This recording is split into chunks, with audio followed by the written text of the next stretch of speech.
winter has arrived in the garden, and so I hope you guys are gonna love this one. We're gonna be talking all about some winter myths. You know, if you live in a climate that gets winter, you probably have heard or believed some of these myths and lies about winter and your garden. And so we're gonna break them down. Hopefully by the end of this episode, you won't look at winter the same way again. The first myth, and we just talked about this in the last episode, is that you don't have to pull up your crops in the winter. Now, there are quite a few crops that you can leave right in the ground, and I absolutely love to do this because when I take them indoors, I not only have to have space for them, but I also have the right conditions to preserve them. Otherwise, they're going to spoil. Outside, with certain crops such as parsnips, carrots, potatoes, you can actually leave them right in the ground. Cover them with a bunch of leaves, 6 to 8 inches of leaves. We haven't had a chance to do that yet. This snow kind of came out of nowhere.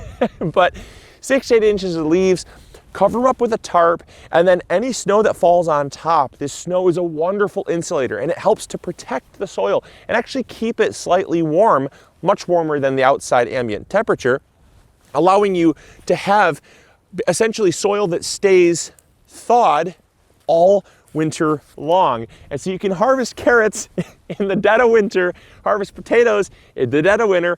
In fact, I've got some in the bed right over there. Let's go harvest, because it's 25 degrees out. There's 6 inches of snow on the ground, and we could pull carrots as if it was July.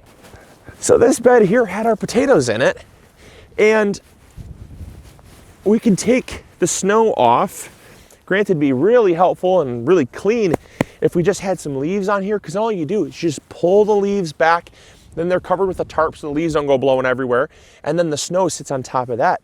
And basically, you can just take your potatoes, check it out, look at that. You get some beautiful potatoes in the ground because the soil stays thawed all winter long. You can harvest potatoes. My grandpa had done this for years and years, decades in fact, that anytime he had a crop that he could essentially turn his garden into a root cellar, it allowed him to not have to bring that food into the house and risk it spoiling. So try this, give it a shot. It does really well. It does really well with carrots. It does really well with potatoes, parsnips. It also does pretty well with rutabagas, turnips, and even beets and certain crops like that. Some of your crops, if they're below the soil, it helps. It really does help if they're below the soil. But even some of those kind of semi-buried root crops, like your turnips and your rutabagas and your beets, those still can do fairly well. Whole lot better than taking them indoors, because if you don't have a plan for them, they're going to expire very quickly indoors if you don't have the right conditions. So give this a shot. Like I said, 6 to 8 inches of leaves, tarp it, then just let the snow fall on top of it. When you're ready to harvest, lift it off and dig your beautiful harvest. The second misconception about winter is that snow is bad. You know, I think if you really love winter, you probably don't believe this, but every time it snows, you hear grumbling and complaining about snow, especially around the garden. Now, I know I would love to be in the garden 365 days a year. I would love to be in t-shirt and shorts 365 days a year. But the reality is that living in Michigan, it does snow. And so this white stuff right here is the worst thing in the world to some people. Even to myself, when I see it, it's like, oh, come on. But I'll tell you what, it's all about perspective, because what this snow represents is it represents a couple things. We just talked about how it can help insulate your root crops to allow you to harvest them even throughout the winter. But it also allows the bed to stay slightly insulated even if you don't have anything to harvest. Our soil in all of these raised beds is getting protected by that layer of snow. It actually helps to insulate the soil so that it doesn't freeze as deep. It doesn't hurt and harm the soil bacteria, the soil fungi. It allows the soil to stay slightly more active so that because your soil is alive, it helps that bacteria and the fungi to stay alive throughout the winter, which helps to break down organic material, keep your soil moving and thriving even throughout winter, so that come spring, it's ready to flourish. And so that insulation can really help. It also helps to add nitrogen to your soil. You see, this was actually called poor man's fertilizer. Snow has been called poor man's fertilizer for as long as I think people have been coming up with catchphrases and have realized that snow had nitrogen. They called it poor man's fertilizer for a reason. It's because it's a free resource that contains tons of nitrogen, atmospheric nitrogen. And that atmospheric nitrogen is allowed to enter the soil that then can give your plants, give your soil nitrogen, essential nitrogen, which helps them grow in the spring, helps your plants to break dormancy faster, and it also helps to feed those beneficial bacteria the nitrogen that they need to help to break down carbon and other organic material in the soil. So it is very essential, and I absolutely think that as soon as we start to realize that, hey, look, if you can't fight it, join it, right? If you can't fight them, join them. You can't fight the fact that winter is arriving. So if you can't fight it, you might as well join it. If you can't fight the fact that winter is going to arrive, you might as well at least enjoy the benefits that snow brings. The next misconception is that your garden is done because winter arrives. Now this right here is a prime example of why that is not true. This is about a kale. This is about a baby kale that we planted. And what you'll notice here, look at this. It's the most satisfying thing in the world. Like there's no play acting here on the channel. You guys know, I just say it how it is. If I'm happy and I'm excited about something, it's because I want you guys to be excited as well. It's just it's so satisfying to come out here and knock the snow off this kale, realizing that I've got the most incredibly beautiful and what will be incredibly sweet kale growing underneath this bed of 5 to 6 inches of snow. This kale is surviving and thriving in winter conditions because it's geared for cold. It's cold weather for a reason. Swiss chard, kale, spinach, arugula. Grow some cold hardy, very cold hardy leafy greens as a fall harvest. These aren't going to be doing much growing. In fact, they're probably not doing any growing right now. But as the weather warms, they're still going to continue to grow. We're expected to get low 40s, even high 40s, possibly even low 50s later this week. This is just a temporary bit of craziness that came through Michigan here. But this kale will survive well into February, even early March. And that's very normal for us. It grows so well because it just has built-in protective measures that allow it to survive the coldest, most crazy weather that you can throw at it. And so depending on what you have growing, you can absolutely have a garden that doesn't need any protection. It doesn't need a hoop house over it. It doesn't need a cold frame. It doesn't need to be in our greenhouse. It just needs to, you need to come out here and brush off some snow and enjoy some greens. Now, granted, they're not going to be doing much growing. It's so sweet, by the way. Oh my gosh, that's such a sweet green. It won't do much growing, but it allows you to harvest throughout the winter. And I'll tell you what, in the wintertime, we always talk about, how we're cold and we're needing nutrients. I can't think of anything more iron rich and warming and hardy than this kale here. It's a great way to eat the seasons. Grow some kale, grow some carrots, some potatoes. I can't think of any other better crops to eat in the winter. The next misconception about winter is that your soil is not active during the winter. This could not be further from the truth. As I said earlier, when the snow insulates the soil, it allows the soil bacteria and fungi to stay active longer, but it also, even if there isn't any snow, the soil is still active.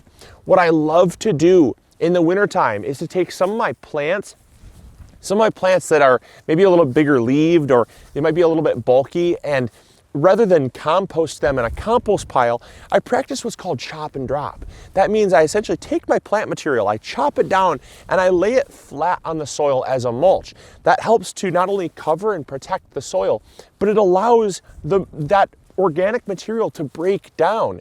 And what you'll find is that not only in the springtime are you left with beautiful soil, but you're left with far less plant material. It doesn't just disappear, it breaks down. And how does it break down? It breaks down because it's actually being broken down by beneficial bacteria and fungi and soil organisms that help to keep the soil alive. So just because it's cold, just because there might be snow and it's freezing cold out, doesn't mean your soil is not alive and thriving. It is still flourishing even in the winter. It might not move as fast, just like us, we kind of move a little slower in the winter. Same thing applies to your garden, but do not ignore your soil. Keep feeding it. This is another reason why we always advocate adding a top dressing of compost, or a top dressing of, I like to add semi-finished compost. That's compost that's partially broken down, because this soil here is alive. And if we give it some protection,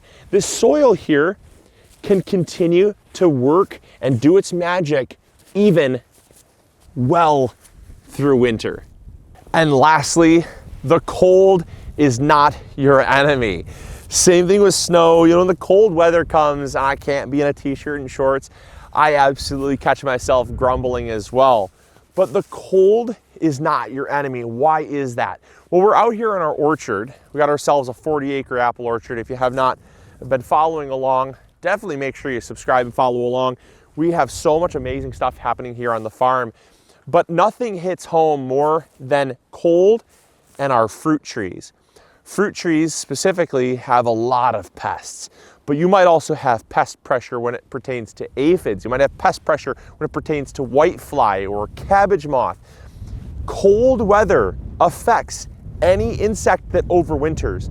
The colder the weather is, obviously too cold, we start to lose some of our beautiful perennials, but cold weather is essential for controlling any type of pest like aphids, spider mites, whitefly, cabbage moth.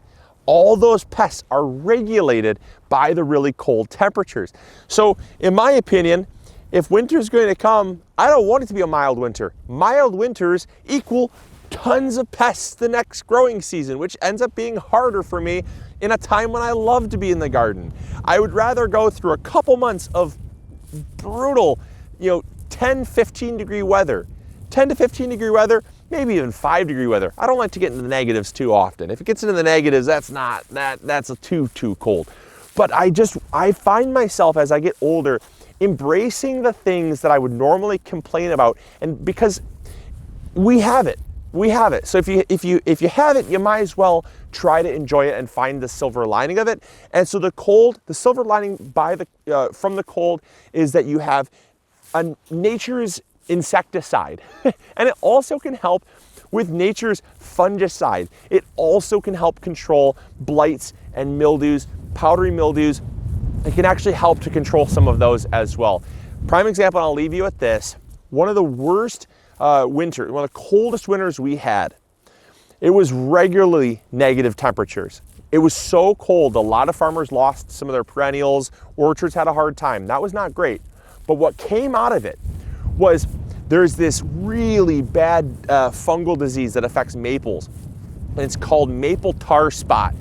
And I remember 5 years, it took maple tar spot 5 years to come back after that winter. The next spring, everyone said, none of our maple trees have tar spot. The next year, none of our maple trees had tar spot. Everyone was so confused that tar spot was nowhere to be found. It took 5 years for it to bounce back because it wiped it out so heavily that it had a hard time bouncing back. Now it's back again, but it only takes one strong winter to completely wipe that out, and the maple trees for years look just absolutely pristine. So don't hate the cold. Don't hate the cold. It can be good. Just because we have to bundle up doesn't mean that it's bad. So I hope you guys enjoyed. Hope you all learned something new. If you did, make sure to hit that like button. Subscribe if you haven't already. We have so much more gardening content coming out, and we might have to do some gardening indoors pretty soon. But we have a warm-up spell coming pretty soon, so we're going to be out planting some more trees, doing some more fun stuff at the farm. So make sure you subscribe. We got a lot more gardening content coming out. All right, catch you guys later. Grow bigger. See ya. Bye. Hey, thank you so much for watching today's video. I really appreciate it. If you enjoyed, consider clicking this one. You'll probably enjoy it just as much. I want to thank you for your viewership, because without it, this channel would not be as amazing as it is. Also, if you haven't subscribed, consider subscribing. It's free, and we upload videos every Monday, Wednesday, or Friday. We also have vegetable seeds, fertilizer, or tools. If you need any of those, consider visiting mygardener.com. Links will be in the description box below. We've got you covered. And as always, we'll see you all in the garden. Take care. Bye.